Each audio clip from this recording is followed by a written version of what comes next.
Bonjour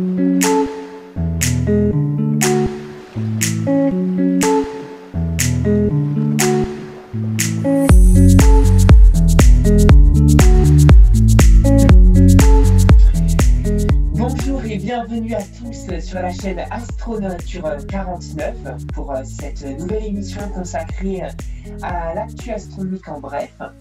Alors en compagnie de Pascal et de Mathieu, tous les deux astronomes dans le 49, nous leur souhaitons la bienvenue.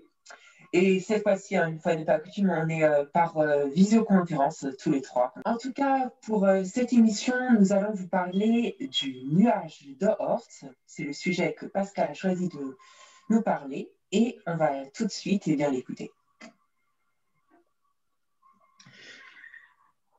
En 1932, Ernest Öpik, un astronome estonien, proposa de considérer que les comètes proviennent d'un nuage situé à l'extérieur du système solaire. 18 ans plus tard, en 1950, Jan Hendrik Oort, un astronome hollandais, faisant suite à des travaux sur des comètes à longue période, va découvrir qu'il existe un lieu sphérique entourant notre système solaire au-delà même de Neptune et de la ceinture de Kuiper, et donc que l'on va nommer le nuage d'Oort.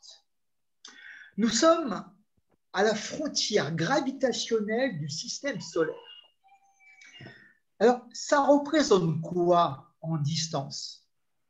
Eh bien, pour se représenter la distance, on utilise bien sûr l'unité astronomique et qui représente la distance entre la Terre et le Soleil, soit à peu près 150 millions de kilomètres. Donc, une unité astronomique est égale à 150 millions de kilomètres.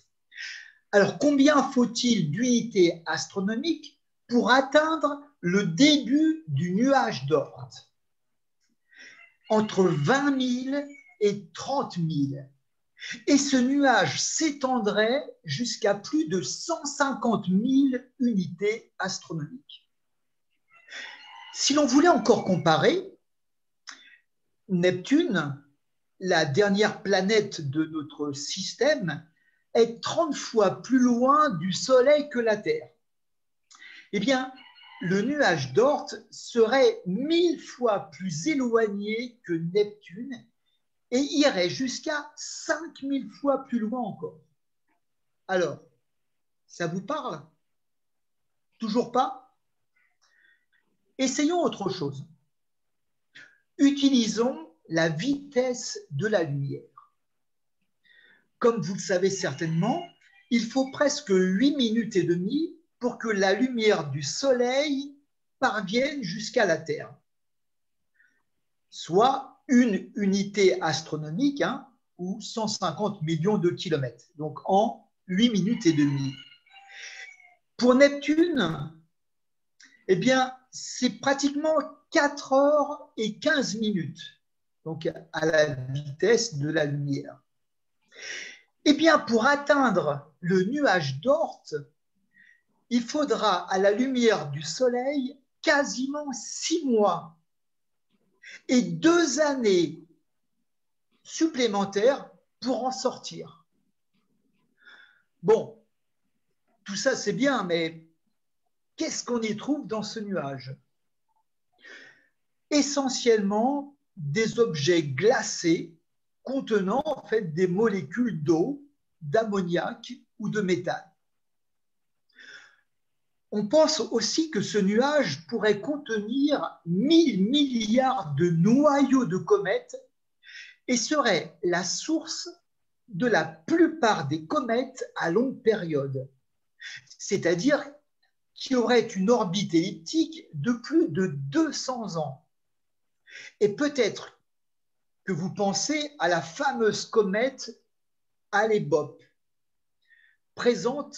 qui présente en fait une période orbitale dépassant les 2500 années. À l'inverse, les comètes dites de courte période ont une orbite elliptique de moins de 200 ans et qui viennent, eux, essentiellement de la ceinture de Kuiper. Eh bien, la particularité de ces comètes, c'est qu'elles partent dans tous les sens, comme sur un billard. Et on comprend pourquoi quand on sait que leur vitesse orbitale n'est que de quelques mètres par seconde, alors que les étoiles proches du Soleil ont une vitesse de 20 km/s.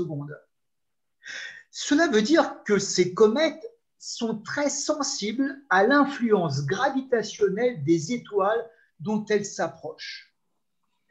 Alors, comme nous venons de le dire, il y a beaucoup d'objets dans ce nuage. On pense peut-être 1000 milliards, mais en réalité, 1000 milliards d'objets, ce n'est pas grand-chose par rapport à l'immensité de ce nuage, comme nous venons de le dire. C'est un petit peu comme s'il y avait 1000 personnes sur une plage. Eh bien, si ces 1000 personnes se trouvent à la Praia do Cassino, qui est la plus longue plage du monde, eh bien, il y aurait encore 250 mètres de distance entre chaque personne. Vous voyez, tout est relatif finalement.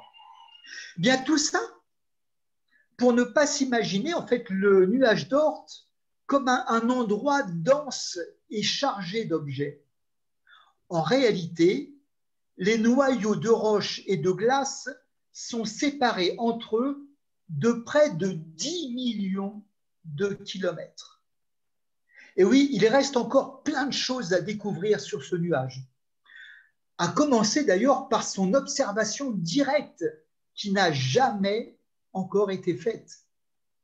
Et bien entendu, par l'identification de la fameuse 9e planète dont nous avons d'ailleurs déjà consacré une émission et qui se cacherait certainement dans l'immensité de ce nuage. Merci Pascal de nous avoir fait connaître ce nuage grandiose qui est au fin fond du système solaire. Vous retrouverez en tout cas cette vidéo et bien d'autres dans la même rubrique sous l'onglet Playlist, donc Actu Astro en bref. En tout cas, on vous remercie à tous et à toutes de nous avoir suivis. Et n'hésitez pas aussi, je vous conseille à jeter un coup d'œil à la chaîne de Mathieu qui s'appelle Explorateur du ciel. Vous retrouverez des contenus très intéressants. En tout cas, on vous souhaite à tous un bon ciel.